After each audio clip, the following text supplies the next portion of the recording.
সূরা লাহাবে বলছেন, আউযু বিল্লাহি মিনাশ শাইতানির রাজীম, বিসমিল্লাহির রহমানির রহিম। তাব্বাত ইয়াদা আবি লাহাবিন ওয়া তাব। ধ্বংস হোক আবু লাহাবের দুই হাত, ওয়া তাব, এবং সে নিজেও ধ্বংস হোক। মা আগনা আনহু মালুহু ওয়া মা কাসাব। তার ধন সম্পদ ও সে যা কিছু উপার্জন করেছে তা তার কোনো কাজে আসবে না। সায়াসলা নারান যাতা লাহাব। অচিরে সে দগ্ধ হবে লেলিহান আগুনে। আমরাতু, আর তার স্ত্রীও হাম্মালাতাল হাতাব, যে হলো ইন্ধন বহনকারী। ফি জিদিহা হাবলুম মিন মাসাদ। তার গলায় থাকবে খেজুরের আঁশের পাকানো রশি। সম্মানিত মুসল্লিয়ানে কেরাম, আমি সূরা লাহাব, ছোট্ট একটি সূরা আপনাদের সম্মুখে পড়েছি এবং তার সরল অর্থ পেশ করেছি। এই সূরাটি আল্লাহর রাসূল হযরত মুহাম্মদ সাল্লাল্লাহু আলাইহি ওয়াসাল্লামের উপরে মক্কা শরীফে নাযিল হয়েছে। সূরার নাম লাহাব। এই সূরার প্রথম আয়াতে লাহাব শব্দ থেকেই এই সূরার নামকরণ লাহাব রাখা হয়েছে। এই সূরার নাজিলের সময়কাল যদি আপনাদেরকে বলতে চাই, তাহলে দুটো মত পাওয়া যায়। একটা মত হলো রাসূল সাল্লাল্লাহু আলাইহি ওয়াসাল্লামের মক্কি জিন্দেগির প্রথম দিকে, সূরা ফাতিহা নাজিলের পরে পরে আল্লাহ রাসূল হযরত মুহাম্মদ সাল্লাল্লাহু আলাইহি ওয়াসাল্লাম যখন গোপনে কাজ করতে করতে প্রকাশ্য কাজে আসলেন, অর্থাৎ আল্লাহ রাসূল সাল্লাল্লাহু আলাইহি ওয়াসাল্লামকে নবুয়ত রিসালাত দেওয়ার পরে তিনি 3 বছর গোপনে কাজ করেছেন। অর্থাৎ নিজের আত্মীয়-স্বজন, বন্ধু বান্ধব, নিজের ঘরের মানুষ, এই ধরনের জায়গাতে তিনি দাওয়াত দিয়েছেন। কিন্তু যখন রব্বুল আলামিন সূরা শুআরা 214 নম্বর আয়াত নাযিল করলেন, যেখানে বলা হলো ওয়ানজির আসিরাতাকাল আকরাবিন, তুমি তোমার নিকট আত্মীয়দের কাছে দাওয়াত পৌঁছায় দাও, তখন আল্লাহ রাসূল হযরত মুহাম্মদ সাল্লাল্লাহু আলাইহি ওয়াসাল্লাম তার আত্মীয়-স্বজনকে একদিন দাওয়াত দিলেন। দাওয়াত দিয়ে আপনার খাওয়া দাওয়া কিছু করিয়েছিলেন। তারপরে তাদের সম্মুখে আপনার দাওয়াত পেশ করেছিলেন। ঠিক এর কিছু পরেই আল্লাহ রাসূল হযরত মুহাম্মদ সাল্লাল্লাহু আলাইহি ওয়াসাল্লাম তিনি চাইলেন যে দাওয়াতটা প্রকাশ্য হোক। এজন্য তিনি সাফা পাহাড়, কাউরিদের মধ্যে আবু কুবাইস পাহাড়, মক্কার পাশে দুটো পাহাড়ই বড়, সাফা এবং মারওয়া এক পাশে, আবু কুবাইস পাহাড় আরেক দিকে। বেশিরভাগ মত হল সাফা পাহাড়, কাউরির মতে আবু কুবাইস পাহাড় আল্লাহ রাসূল উঠিলেন। খুব সকালবেলাতে ইয়া সাবাহ ইয়া সাবাহ এই আওয়াজটা ছিল মক্কা শরীফে। কেউ যখন খেয়াল করত যে আলো আঁধারের মধ্যে, মানে অন্ধকার কাটেনি, সকালও হয়নি, এরকম সময়তে কোনো শত্রু আক্রমণ করতে এসেছে বা আসছে, কেউ যদি জানতে পারতো তাহলে এরকম একটা আওয়াজ করত।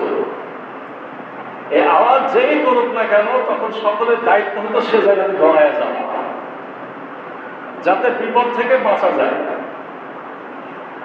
মক্কার লোকেরা আলো আঁধারির কথাটা কেন বললেন?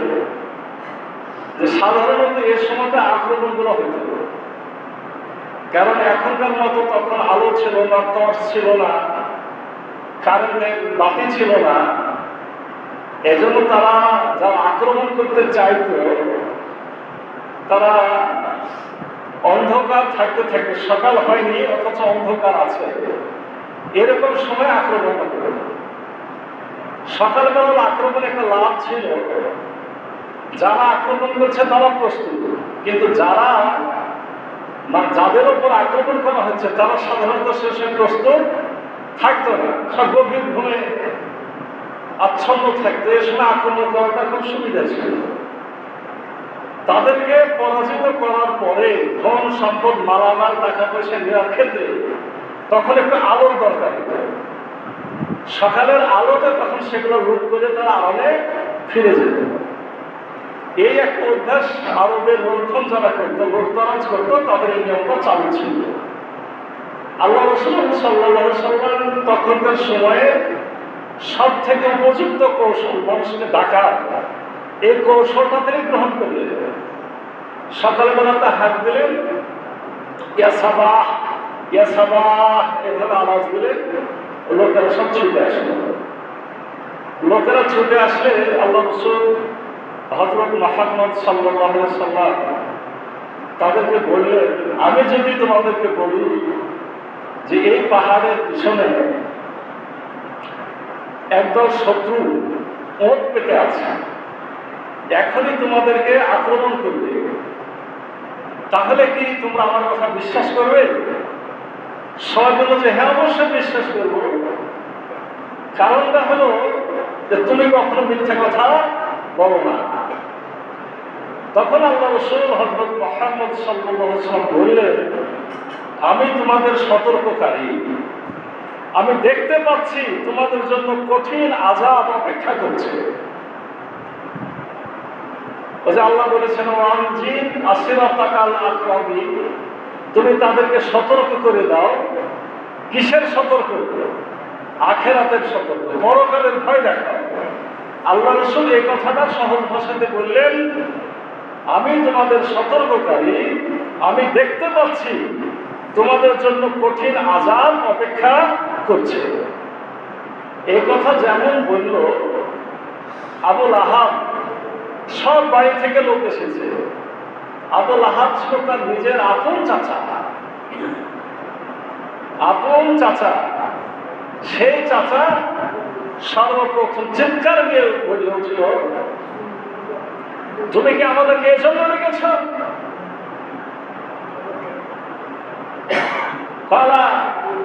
হাজা জামাতানা, তুমি আমাদেরকে এজন্য ডেকেছ? তুমি ধ্বংস হও। এই বলে সে পাথর উত্তোলন করেছিল। পাথর মারে নাই, সে পাথর কিন্তু উত্তোলন করেছিল। সেদিন পাথর মেরেছে পরে। একটা মতে এই শুরুতে, এই সময়তে এই সূরা লাহাব নাযিল হয়েছে। আর আরেকটা মত হলো এই শুরু হলো কখন? একেবারে আল্লাহ রাসূল হযরত মুহাম্মদ সাল্লাল্লাহু আলাইহি সাল্লাম যখন মক্কায় নবুয়ত পেলেন, তার ঠিক 3 বছর পরে এই ঘটনাটা ঘটল। এই তার ইসলামের বিরোধিতা, আল্লাহ রাসূলের বিরোধিতা চলতেই থাকলো। অনেকগুলো ঘটনা ঘটেছে, আমি পরে বলছি, অনেক ঘটনা ঘটেছে। এমনকি সর্বশেষ যেটা ঘটনা, সেই ঘটনাটা কি ছিল? যে আল্লাহ রাসূল হযরত মুহাম্মদ সাল্লাল্লাহু আলাইহি সাল্লামকে মানে আরো 7 বছর পরে, এই ঘটনার আরো 7 বছর পরে আল্লাহ রাসূলকে আপনার শিবে আবু তালিব একটা পাহাড়ের এলাকা, সে এলাকাতে নির্বাসন দেওয়া। এখনকার সময়ে যেটাকে বলা হয় জেলখানা, এই জেলখানাতে পাঠানো। আল্লাহ রাসূল হযরত মুহাম্মদ সাল্লাল্লাহু আলাইহি ওয়াসাল্লামের নিকটস্থ যে বংশ, এটা বনু হাশেম আর বনু আব্দুল মুত্তালিব, অর্থাৎ একটা আপন আল্লাহ রাসূল সাল্লাল্লাহু আলাইহি ওয়াসাল্লামের আপন আপনার দাদা, মানে আব্দুল মুত্তালিব রাসূলের দাদা, দাদার আব্বা হাশেম, আর আরেক ভাই হলো মুত্তালিব, মানে আপন আপনার দাদার পর দাদার আপন ভাই। এই 2 বংশের নামে যে বংশ, এই দুটো ছিল আল্লাহ রসুলের খুব নিকটস্থ বংশ। ওদের মধ্যে অনেকেই ইসলাম গ্রহণ করেনি, কিন্তু শুধুমাত্র রাসূলুল্লাহর বংশ হওয়ার কারণে তারাকে পর্যন্ত জেলে পাঠানো হয়েছিল। কারণ ওই বংশের লোকগুলো আল্লাহ রসুল সাল্লাল্লাহু আলাইহি ওয়াসাল্লামকে সবসময় সাহায্য করত, আল্লাহ রসুলের পাশে দাঁড়াইত। ওই বংশের লোকেরা অনেক সময় চেয়েছে যে আল্লাহ রসুল এই কাজগুলো না করুক, তারা চেয়েছে। এই জন্য অনেক সময় আল্লাহ রসুল সাল্লাল্লাহু আলাইহি ওয়াসাল্লামের আপনার যে দাদা, যে চাচা মুত্তালিব তাকে দেখাশোনা করতো, তার কাছে অনেক সময় গেছে।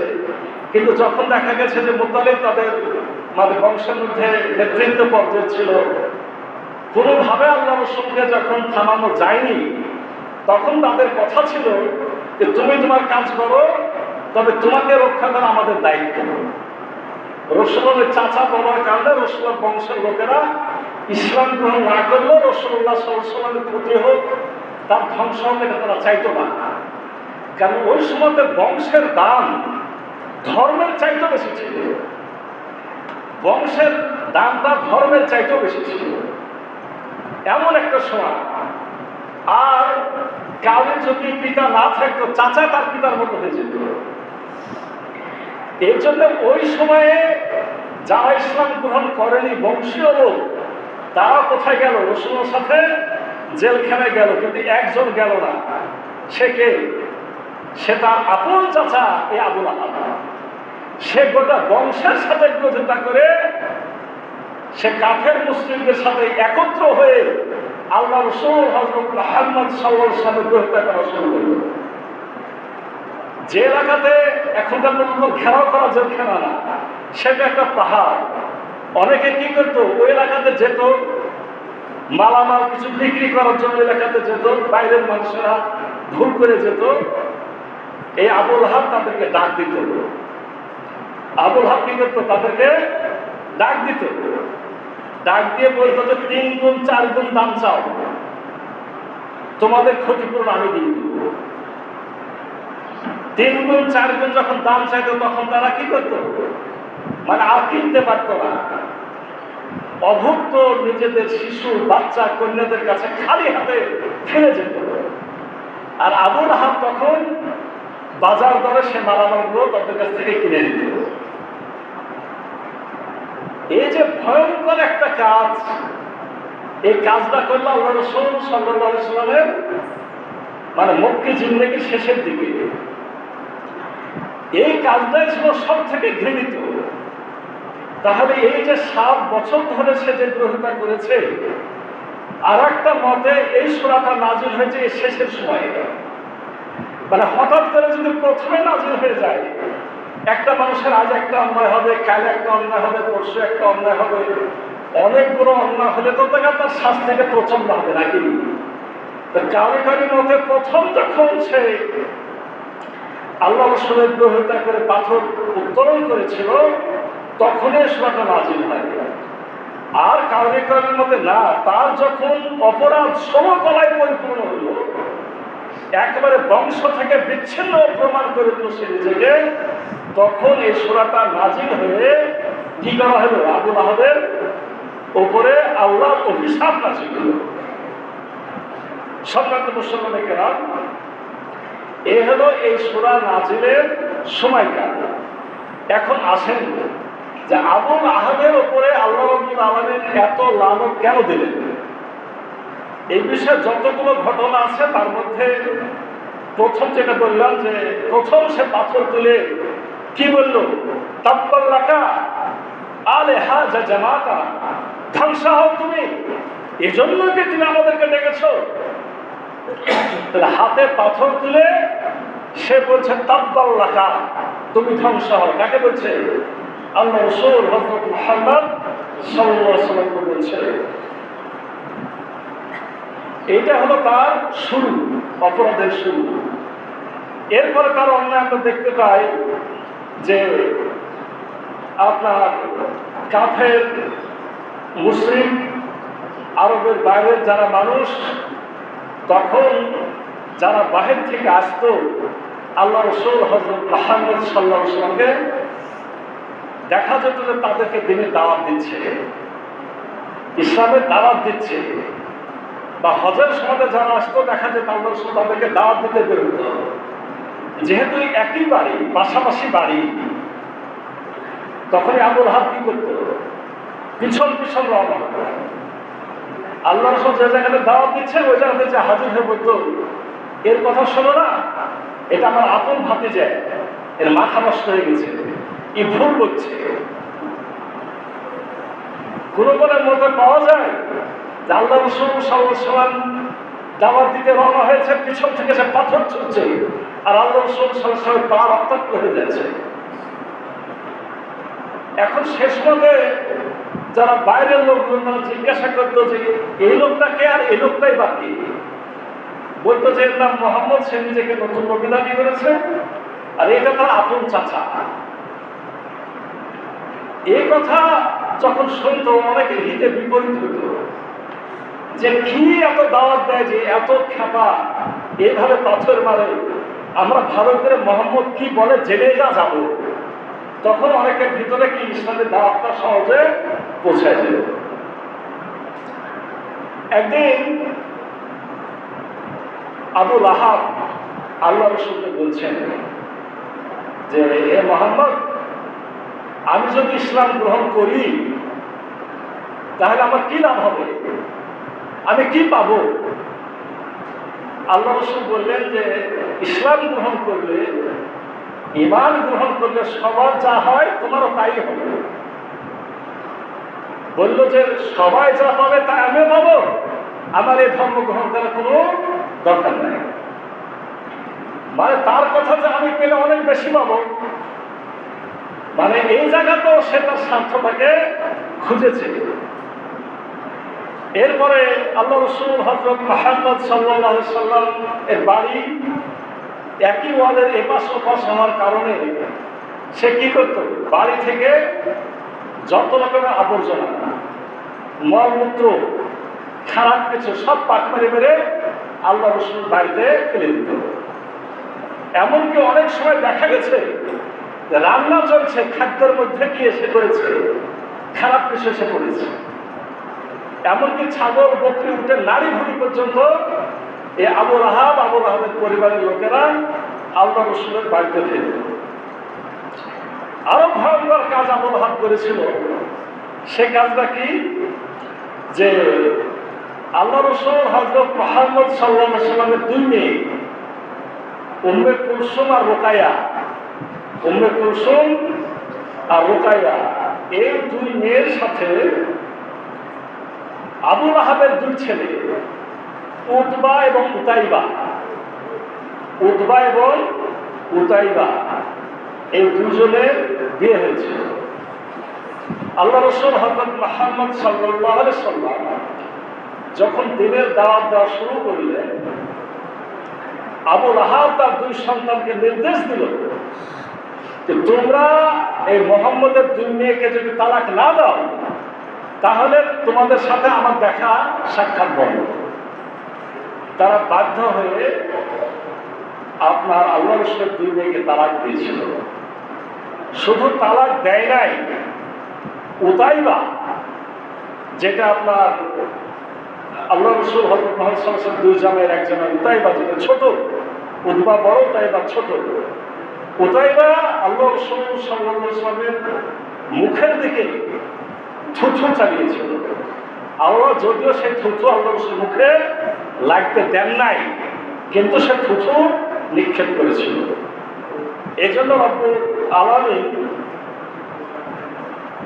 আল্লাহ রাসূল হযরত মুহাম্মদ সাল্লাল্লাহু আলাইহি ওয়াসাল্লামের মুখ দিয়ে একটা বদদুয়া করায় দিয়েছিল।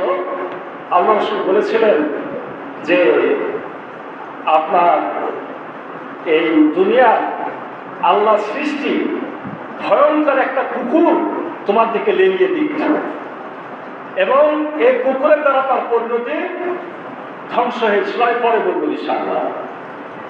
এছাড়াও আবু লাহাবের আরো জঘন্য কাজের মধ্যে ছিল আল্লাহ রাসূল হযরত মুহাম্মদ সাল্লাল্লাহু আলাইহি ওয়াসাল্লামের মক্কায় দুটা পুত্র সন্তান জন্ম নিয়েছিল, আর মদিনাতে যে একটা। মক্কার দোতার প্রথম সন্তানের ছিল কাসেম, আর দ্বিতীয় সন্তানের নাম ছিল আব্দুল্লাহ।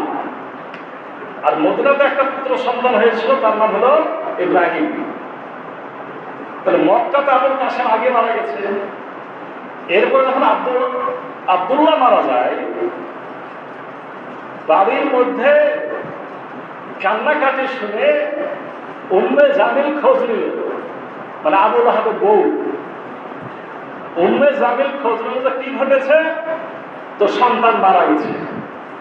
যেমন আবুল আহাব জানতে পারল, সে বিপদে পাশে না দাঁড়িয়ে ওই মক্কার দিকে ছুটলো, বাজারের দিকে ছুটলো আনন্দ করতে, যে আজকে মোহাম্মদ কি হয়েছে, আবদার হয়ে গেছে, তার বংশ নির্বংশ হয়ে গেছে, সে মরলে তার নাম দেওয়ার মতো কোনো লোক থাকবে না। তাহলে এই যে এতগুলো অন্যায়, এবং সর্বশেষে যেটা বলেছি, শিরে আবু তালিবের বন্দির সময় আল্লাহ রসুল সহ আল্লাহ রসুলের সাথে যারা বন্ধু ছিল তাদেরকে না খেয়ে যাতে মারা যায়, এই জন্য যত অপকৌশল অবলম্বন করেছিল। ক্ষুধার যন্ত্রণায় তারা গাছের পাতা খেয়েছে, তারা গাছের পাতা খেয়েছে, পেশাব পায়খানা ছাগলের নাদির মতো, ছাগলের পেশাবের মতো হয়েছে। এরকম ভয়ঙ্কর সকল কাজে ছিল কে? আবুল আহাব। এই যে এতগুলো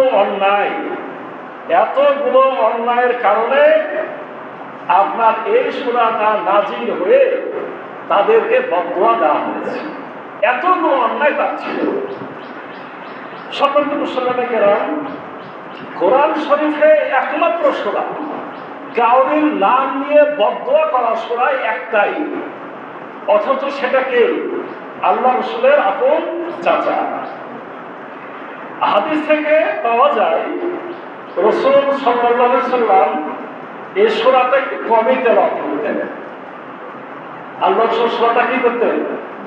একটু কম তেলাওয়াত করতেন। এই সূরাটা আল্লাহ রসুল বেশি তেলাওয়াত করতে চাইতেন না, কারণ তারা অন্যায় করতে পারে। রাসূল সাল্লাল্লাহু আলাইহি ওয়াসাল্লাম তো রহম দিন, তিনি তার মনে চাইতো না যে তাদের ধ্বংস হবে, কিন্তু স্বয়ং ধ্বংসকে কামনা করেছে মহান রব্বুল আলামিন। এই জন্য তার ধ্বংস অপরিহার্য হয়ে গেছে। সম্মানিত মুসলমান কেরাম, এই সূরার দুটা নাম, একটা নাম হলো লাহাব, এই সূরার প্রথম আয়াত থেকে নেওয়া হয়েছে, আর একটা নাম হলো মাসাদ। মাসাদ এই সূরার শেষ আয়াত থেকে নেওয়া হয়েছে। লাহাব হলো আবুল আহাবের পরিণতি। আমি একটু পরে বলবো, যদিও এটা আমরা জানছি আবুল আহাব রাসূলুল্লাহর চাচা, কিন্তু আবুল লাহাব হলো আবার এই চাচার পরিণতি। আর মাসাদ হলো ওই যে আবুল আহাবের স্ত্রী উম্মে জামিল, তার পরিণতি। আমরা আলোচনা শুনলে বিষয়টি আরো ক্লিয়ার হবো ইনশাআল্লাহ। আসল আয়াতের ব্যাখ্যা করি। প্রথমে রব্বুল আলামিন বলছেন তাব্বাত ইয়াদা আবি লাহাব, ধ্বংস হোক আবুল আহাবের দুই হাত, এবং সে নিজেও ধ্বংস হোক। তাব্বাত মানে ধ্বংস হওয়া, তাপ মানে ধ্বংস হওয়া। কেউ কেউ বলছে যে তাব্বাত মানে ধ্বংস হোক, আর তাপ মানে ধ্বংস হয়েছে। কারণ আল্লাহ যে কথাটা বলে দেন, আবুল আহাবের ধ্বংসের আগেই তো আয়াত নাযিল হয়েছে।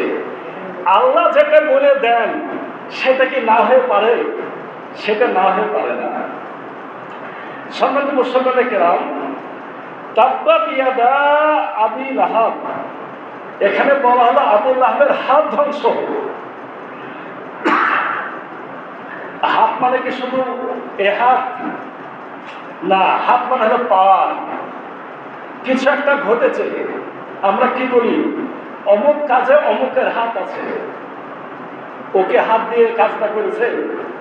হাত আছে মানে কি তার এর পিছনে ষড়যন্ত্র আছে। এই জন্য হাত বলতে এখানে তার হাত অর্থ তার শক্তিকে বোঝানো হয়েছে। আবুল আহাব অনেক সময় এইভাবে হাত, ওরা গণনা বিদ্যায় বিশ্বাসী ছিল, গণক ছিল। হাত দেখতো, হাত দেখে বলতো যে মোহাম্মদ যা যা বলছে আমি তার কিছুতেই হাতের মধ্যে দেখছি না, মানে হাত পরে কিছু পাইতো না। এই জন্য কে করেছে না, তার হাতের কথা এখানে বলা হয়েছে।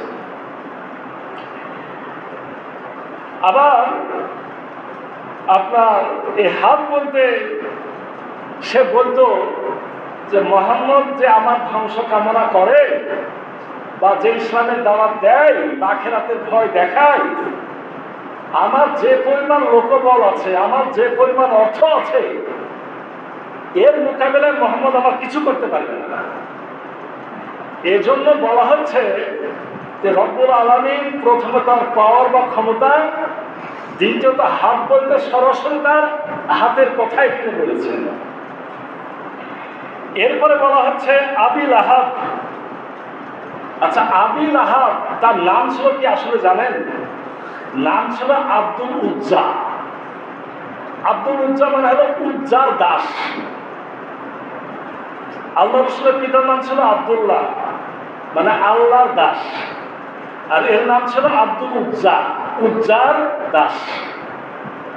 আব্দুল উজ্জা এই শব্দটা আল্লাহ রাব্বুল আলামিন কোরআনে নেওয়া পছন্দ করেন নাই, কারণ এটা সরাসরি কি নাম, একটা মুশরিকি নাম। কিন্তু আবু লাহাবটা তার ছিল ডাক নাম। আচ্ছা, তার ডাক নাম কেন এটা হয়েছিল জানেন? লাহাব শব্দের অর্থ হলো দুধে আলতায় মিশানো রং। বলেন তো, দুধের মধ্যে যদি এক ফোঁটা আলতা দেন, এটা রংটা কত মানে মনোমুগ্ধকর, একটা মানে এর কল্পনা করা যায়, এত সুন্দর একটা রং তৈরি হয়। আবু লাহাব তো আল্লাহ রসুলের বংশের মানুষ। রসুলের বংশ চেহারা যেমন সুন্দর ছিল, চাচা হিসাবে তার চেহারা অনেকখানি সুন্দর ছিল। দুধে আলতায় মিশানো রঙের মতো চেহারা হওয়ার কারণে তার নাম হয়ে গেছিল আবু লাহাব। কাউরিকার মতে এর জন্য তাকে এখানে আবু লাহাব বলা হয়েছে। আর কাউরিকারের মতে লাহাব মানে হলো অগ্নি শিখা। লাহাব মানে কি? আগুনের শিখা। এর পরিণতি জাহান্নামের আগুন হবে, এই জন্য আবু লাহাব রাখা হয়েছে। তাফসীরে তিনটা মত এসেছে। তাহলে আবু লাহাব ধ্বংস হোক, অতএব আবু লাহাবের দুই হাত ধ্বংস হোক, এবং সে নিজেও কি ধ্বংস হোক। এ কথাটা কে বললেন? স্বয়ং আল্লাহ রাব্বুল আলামিন বললেন। এরপর রাব্বুল আলামিন কি বলছেন? মা আগনা আনহু মালুহু ওয়া মা কাসাব। তার ধন সম্পদ এবং তার উপার্জন তার কোনোই কাজে আসবে না। ও যে বলতো যে আমি ধন সম্পদ টাকা পয়সা দিয়ে মোহাম্মদের মোকাবিলা করব, আল্লাহ বললেন যে তার এগুলা তার পরিণতির সময় কি হবে না, কোনোই কাজে আসবে না। সে ছিল হার কৃপণ। ধন সম্পদকে সে খুব ভালোবাসত, কিন্তু সে ধন সম্পদ খরচ করতে চাইতো না। তার ব্যাপারে এমনও কথা চালু আছে যে মক্কা শরীফে আপনার একবার সোনার হরিণ ছিল। মানে আগেকার মুশরিকরা অনেক কিছু মক্কা শরীফের কোষাগারে জমা রাখত। তো সোনার হরিণ ছিল। কারির মতে এই সোনার হরিণ আবু লাহাব চুরি করেছিল। আসলে চুরি করে না, পরে প্রমাণ। কিন্তু তার ব্যাপারে লোকদের ধারণা এত খারাপ ছিল। মক্কার মধ্যে 4 জন ছিল সেরা ধনী। এদের কাছে ছিল বর্তমান সেরের ওজনে 8 সের 10 তোলা, 8 সের 10 তোলা সোনার মালিক। একে বলা হয় 1 কিনতাল। এই 1 কিনতাল সোনার মালিক ছিল 4 জন, তার মধ্যে আবু লাহাব একজন। এর জন্য টাকার গরম, সম্পদের গরম, এই গরমে আসলে মোহাম্মদকে সে মানতে পারেনি। সে বদরের যুদ্ধে যায়নি। বদরের যুদ্ধে কেন গেল না? সব নেতারা কাফেররা গেল। আবু লাহাব কেন গেল না? এ ব্যাপারেও যে কথাটা বলা হয়েছে সেটা হলো এই, একজনের কাছে সে 4000 দিরহাম পাওনাদার ছিল, মানে কিছু টাকা পাইত 4000 দিরহাম। তো ওই লোকটা সে আর দিতে পারবে না, সে বুঝে ফেলেছে সে দেউলিয়া, তার কিচ্ছু নাই। তো ভাবলো যে টাকা শোধের একটা বুদ্ধি করতে হবে।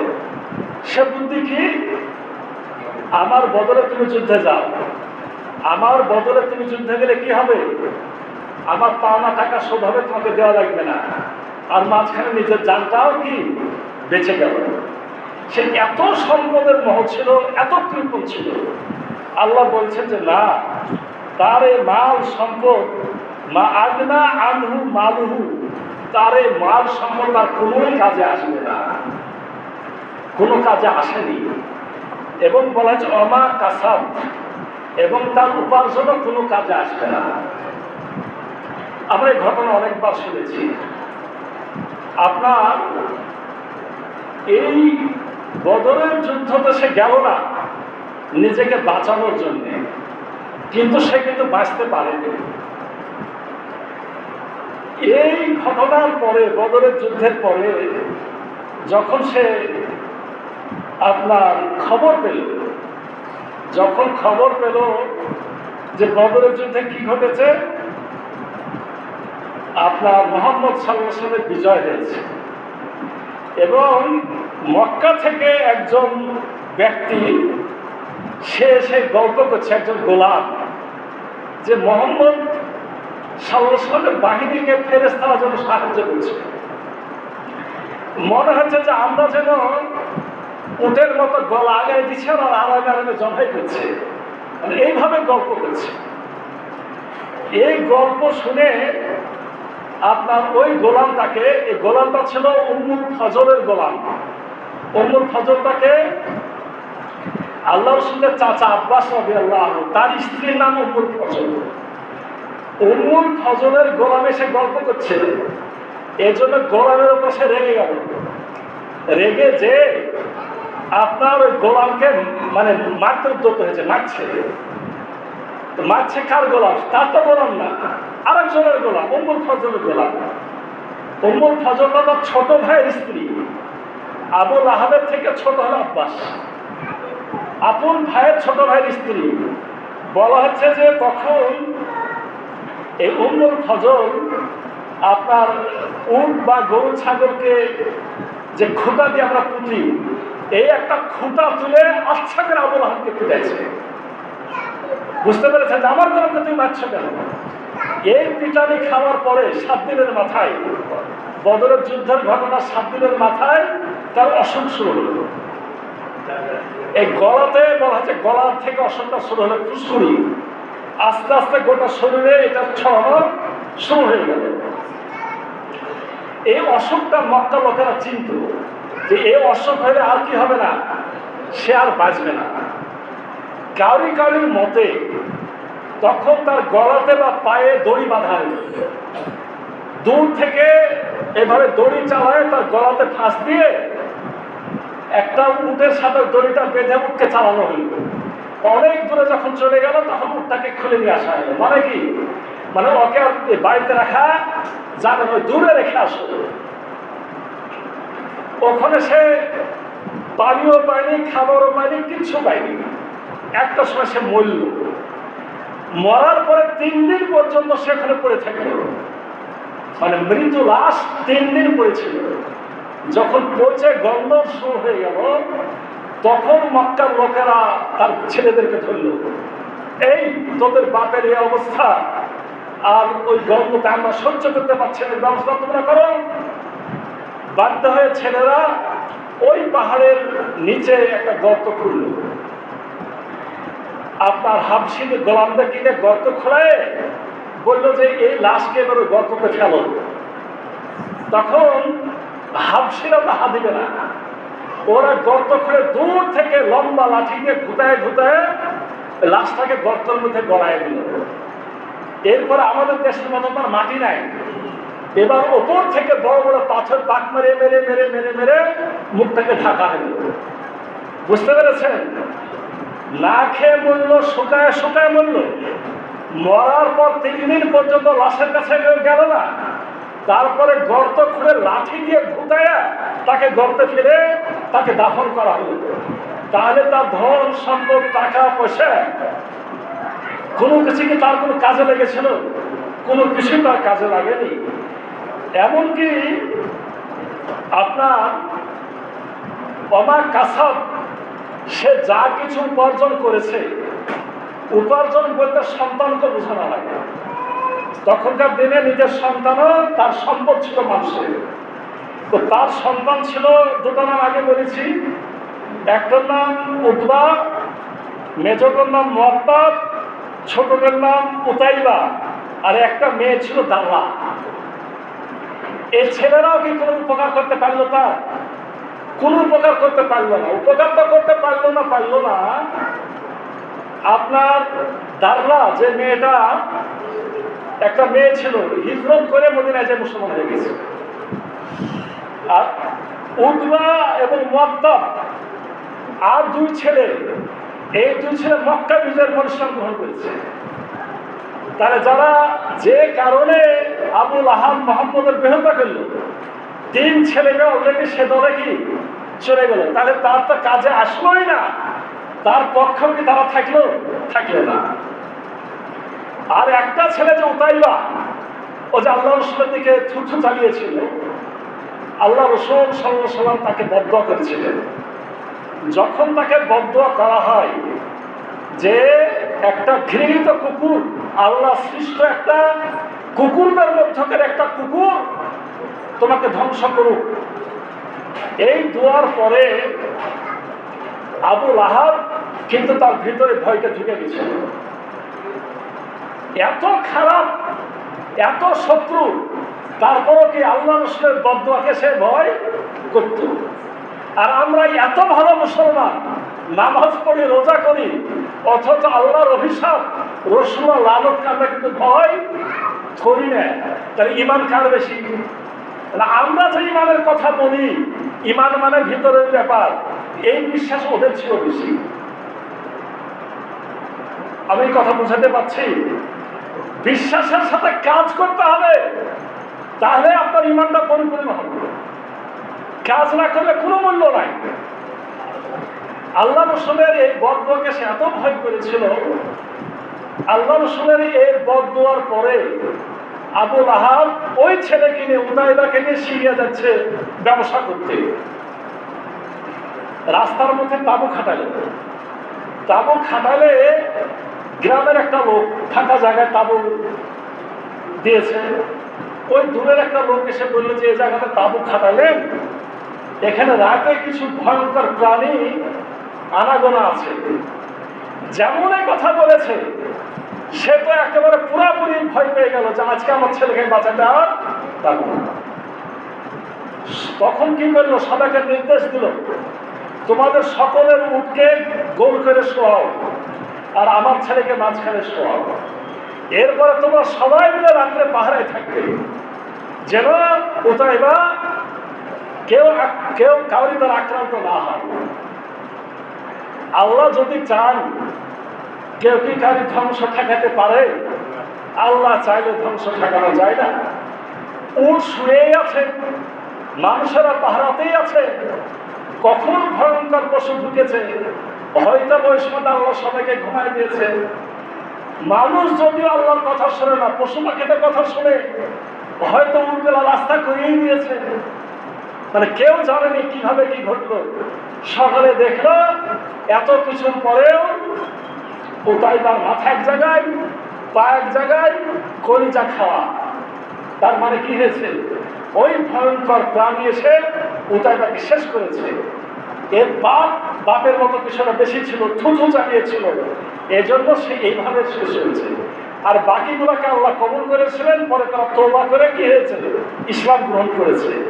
তাহলে কি হয়নি বলেন? তার সন্তান সন্ততি, তার টাকা পয়সা তার কোনো কাজে আসেনি। শুধু এখানে কি শেষ? অচিরে সে দগ্ধ হবে লেলিহান আগুনে। এখানে বলা হচ্ছে জাত লাহাব, তার নামও লাহাব, আল্লাহ বলছে জাতা লাহা, মানে আগুনের অগ্নি শিখাতেই সে দগ্ধীভূত হবে। তাকে নাম যেমন কামের সাথে মিলিয়ে আল্লাহ বলছে তাকে আমি সে আগুনে অচিরেই নিক্ষেপ করব। ও আমরা তু, এর সাথে তার স্ত্রীও, এর সাথে তার স্ত্রীও হাম্মালাতাল হাতাব। এই স্ত্রীর কাজ কি ছিল? ওই যে কাঁটা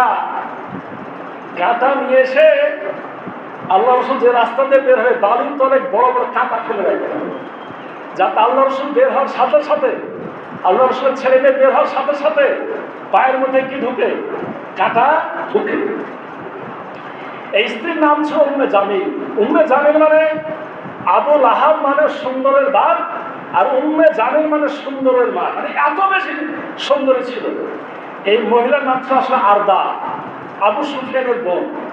আল্লাহ রাব্বুল আলামিন তার নামটাও করণে নেয় নাই, তার নাম দিয়েছে কিভাবে? হাম্মালাতাল হাতাব। সে হলো কুটনি বুড়ি, আপনার কাঁটার বোঝা বহনকারিনী। সে মানুষের কুটনামি করে বেড়াতো, কাঁটার বোঝা নিয়ে সে রসুলের পায়ের তলে ফেলত। এবং বলা হচ্ছে তার মৃত্যু হয়েছিল এমন ভাবে, মানে সেও ছিল মানে কৃপণের বউ কৃপণ। এত ধনী হওয়ার পর সে জঙ্গল থেকে লাকড়ি কুড়ায় নিয়ে আসতো, আর একটা মতে ওই বড় বড় কাঁটার গাছ কুড়ায় নিয়ে আসতো। একদিন কাঁটার বোঝা নিয়ে আসতে আসতে রাস্তার ধারে বিশ্রাম নিতে বসেছে, ওপরে বসেছে, আর তার আপনার বড় যে বোঝাটা সাইডে আছে। রব্বুল আলামিন ইচ্ছা করলেন, আর নিচে ছিল বড় গর্ত, আর গলাতে দড়ি দিয়ে রেখেছে যাতে কেউ না নিয়ে পালায়া যায়। কিন্তু যেমন বোঝাটা নিচের দিকে পড়ে গেছে, আর সেও ওর ওপরে পড়েছে, কাঁটার ওপরেই সে পড়েছে, এবং কাঁটা বুকে নিয়ে সে দুনিয়া থেকে বিদায় নিয়েছে। তার মানে তারও ধ্বংস হয়েছে মারাত্মকভাবে। রব্বুল আলামিন তার একটা পরিচয় দিচ্ছেন, ফি জি বিহা হাবলুম মিন মাসাদ।